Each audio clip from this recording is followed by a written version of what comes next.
Kendis offers flexible UI that helps you to focus on the right areas. Show/hide dependencies.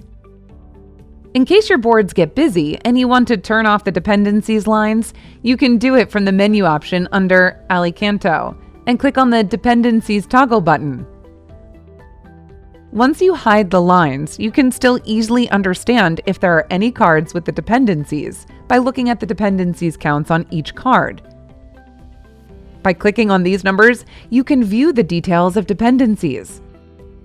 To focus on a specific sprint, you may click on 3 dots and select the option Expand. It will minimize all other sprint columns.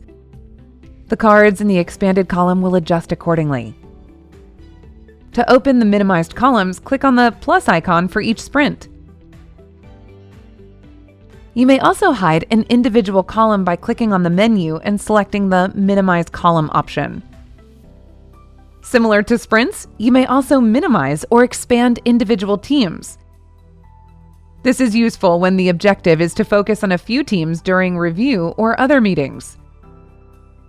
To view more cards in the left backlog, you may expand the backlog area and reorder easily with drag and drop. There are also zooming options, and you may increase or decrease the font size on the cards. Increase the size of the cards, and most importantly, select the card's contents.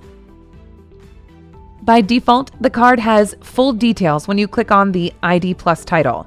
Information about stories and the context menu gets hidden on the board. ID only is useful to view the board in minimized state. In this view, the dependency lines will still appear.